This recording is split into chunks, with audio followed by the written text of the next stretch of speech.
peut-être am na ñu xamul cuisine bi lan moo ko waral wala kañ la fi ñëw wala lu tax ñu andi ko fi neex na torop yow itam nga leeral ñu lan moo tax cuisine bi. Bon, cuisine bi, historique bi, c'est simple. C'est issu à partir d'un plan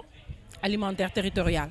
Léegi conseil départemental de Rufisque comme ni mu nekkee noonu te yéen ngeen nekk suñu ay partenaires yéen ngeen bokk ci département de Rufisque dañu def benn étude diagnostique sur le système alimentaire du département ñu gis ne mënoon nañu dugal suñu loxo ci wàllu ci askan bi jàppale leen seeni dundin ñu nekk di promouvoir benn consommé local jéem a jàppale itam xool bi ñu defee diagnostic gis nañ ne lekkin bi des na prix cher na et par rapport à l'éducation alimentaire les gens avaient tendance à gën a lekk à l'européen des aliments industrialisés alors que ñu bëggoon leen a xamloo que ne war nañu mën a lekk des aliments locaux yoo xamante ni ñoo gën a baax ci nutrition gën a baax ci seen santé te gën a yomb à leur niveau. Léegi nag bi ñu defee l'étude du plan alimentaire territorial c'était à travers un diagnostic programme boobu mi ngi tuddoon SATMAT boobu ñu ngi ci àndoon ak suñu ay partenaires GRDR SICODEV conseil départemental ñu commencé woon at yooyu ci 2016 commencé def ay tests bi ñu defee diagnostic def ay enquêtes au niveau de la population xam ne dundin bi des na ndax nit ñi tant que foog nañ ne bu ñu lekkul jàppuñu soos wala demuñu jënd des produits industrialisés amuñu ku si nekk un nouveau riche rek foog nga ne il faut nga changer sa lekkin alors que booy seet lekkin bi gën a baax mooy lekk bi nga xamante ne mooy consommer local léegi programme bi jóg pour inciter la population à consommer local léegi nag ñu gis ne non seulement consommer local boobu dina wàññi les maladies pathologiques venant des aliments industrialisés ñu gis ne consommer local boobu dina jàppale ñu si suñu santé jàppale ñu tam suñu poche ñu commencé nag di sensibiliser la population donc gannaaw diagnostic bi defoon nañ benn plan alimentaire léegi nag ñu ngi nekk ci di ko déroulement boobu la ñu tuddee AMOPAR mooy appui sur la mise en œuvre du plan alimentaire territorial ndax bi ñu saytoo génne doxalin bi nga xam ne moom la ñu war a doxal léegi on est sur le terrain donc nos premières phases test dañ ne boo nee lekk wax xale parce que xale boo wanee lekk sax wax nga toute la famille mais boo bëggee une sensibilisation normale da ngay cible yi gën a baax mooy xale yi ñu ne dañ commencé déjà par les écoles. En 2016-2017, on a fait des phases tests avec les écoles. On a commencé par 3 écoles. Lycée Abdoulaye Sadji, lycée Diorgo Chérif ak Matar Seck. Léegi bi ñu gisee ne def nañ loolu xam nañ ne après am na jeexital bu rafet ci wàllu santé xale yi am na jeexital bu rafet aussi ci wàllu développement résultat xale yi ndax bu ñu seetloo xale yi dañuy am ñoo xamante ne dañ daan jóge fu sori di dox ay kilomètres di jàng si. bu fekkee dañu war a jàng après midi bi duñu mën a delluwaat dañuy toog ci booru école yi di lekk ay gerte caafaak wala ku ci amul mbokk wala di dem di añaan ci kër yi ñu ne loolu dafa war a jeex nañu jéem a xeex loolu jàppale xale yi ñu añ à l'école parents yi itam dafa metti woon ci ñoom parce que da ngay am lu mat ñetti doom yuy jàngi fu sori bu ñu xasee ba am entre en sixième wala dara tu es obligé non seulement yaa ngi joxe ñetti paas mais di nga joxe ñetti goûter xale yi itam duñu lekk day yàq seen njàng ñu ci ëpp seen njàng looloo koy yàq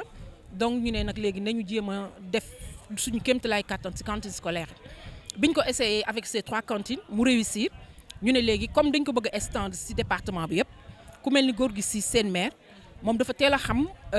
dans le temps moo fi nekkoon dafa teel a xam njeexital dafa teel a xam importance projet bi moom moo ko njëkk a approprié sax que yeneen maire yi daan ne man fekk ñun dañ fa waroon indi rek ay ñaari mbana ñetti mbana pour lycée yi góor gi ne déedéet man dama bëgg plus que ça. Parce que mënuñu jox ñenn ñi bàyyi et puis y a des gens yoo xam dañuy jóge dëkk ba dëkk di dox di ñaa ngi ci lycée ci yéen mu ne moom il préfère une cuisine centrale ñu ne ko kon ñun nañ ci fekk ci suñu bëgg-bëgg ndax ñun au niveau de Rufisque on a une cuisine centrale boo xamante ne ni mooy séddale añ yi fépp ci département bi donc on a commencé par cette école cette lycée parce que ñun le département ñun lycée moom lañ mooy suñu responsabilité mais ci biir test dañu amoon ay élèves ay école élémentaire ñu dem ba ci biir mënatuñ ko sax arrêté ndax ay xale doo leen commencé jox ñu añ at mi benn at ñaari at après nga arrêté ko donc depuis on continue à donner aux élémentaires mais dañu ñaan seeni maire ñu subventionné pour ñu mën a continuer ak éléments yi parce que bokkuñu élémentaire parce que bokkuñu suñu responsabilité mais daal boo ci bëggee xam mooy depuis que ñu commencé ko vraiment xale yi gis nañ ci seen bopp seen yaay gis nañ seen bopp le coût du repas nag gratuit wul parce que on évite la gratuité day tax duñ ko mën a gérer day metti donc on préfère presque def un franc symbolique parce que le repas ça revient à 300 francs par xale léegi 100 francs la xale bi di joxe pour añ mais le reste c'est pris par les partenaires ak le conseil départemental. Yàlla def na première année yi yëpp on est parvenu à financer nous avec nos propres fonds à 80% le projet. Pour te dire que nekk partenaires yi gàdduñu projet bi ñun suñu bopp sax ñoo ko gàddu suñu bopp donc ragaluñu tey jii bés bu fi partenaires yi jógee cantine scolaire yi continuer donc tey jii dañu ñëw fii yéen parce que yéen da ngeen nekk exemple parce que yéen bi ngeen ñëwee roy si ñun itam dafa mel ni da ngeen def roy dàq cuisine centrale yéen gan gu ñu am dañuy am fierté indi ko fi ndax les femmes sont bien organisées seen i añ day pare waxtu seen cuisine dafa neexe présente dafa set dafa rafet. waa ambassade de France tam suñu wax cuisine yéen la ñuy wax donc ñun li ñu bëgg mooy seen maire bu bees bi gën leen a jàppale gën leen dooleel nga xamante ne cuisine yi dina continuer ndax am na résultat yu baax si xale yi am na résultat si poste parents yi am na résultat aussi parce que la cuisine c'est le projet bi nga xamante ne mooy volet moo am volet cuisine c'est un projet fédérateur c'est un seul projet bu nga xamante ni ça regroupe tous les acteurs de l'alimentation toute la chaîne de l'alimentation aussi bien les producteurs les consommateurs et les femmes transformatrices ñun projet bi ça nous permet de liggéey ak producteurs yi dañ leen boole di leen jàppale di leen former à ce que ñu gën a ñoŋal li ñuy béy wàññi pesticide yi daf ñu jàppale aussi à ce que ñu gën a jege suñu yaay yi nga xamante ne dañ daan araw di jaay par benn mbuus ñaari mbuus ñun ñoo ngi leen di aider léegi di leen financer di leen jàngal di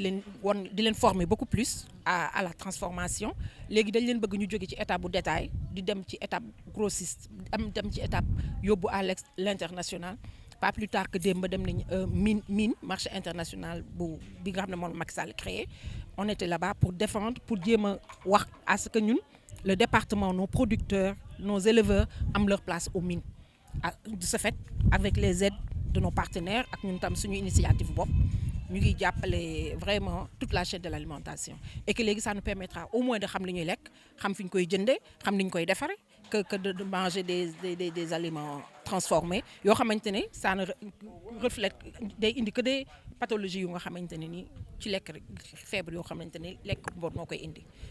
waaw Mame Fatou li nga wax am na solo monsieur le maire dégg nga loolu. bu ñu ne feccum liir neex na dañ naan ndey ji moo jàpp si mbagg yi kon nag xam naa ne monsieur le maire di ñu jàppale bu baax a baax ndax cuisine bi ñu gis royukaay la Mame Fatou lan ngay gën a dénkaat ñi yor cuisine bi ndax ñun ñi fi ñëw sax tey dañoo kontaan lan nga leen di dénk ndax nag nit boo ko joxee programme jox ko muy liggéey da nga koy dénk. waaw ñii nag ñoom dañu neex a dénk parce que ñii moom vraiment li ñu naan ay roy daax man dama demaat sax ba ne leen man est-ce que du ma indiwaat waa Tëngéej ñu ñëwaat xam naa bu ma déggee dinañ ma mere parce que saa boo leen gisee daal li ñu leen waxoon lépp ci mesure d'hygiène mi ngi fi donc parents yi nga xam seen i doom yaa ngi fi añe ne seen xel dal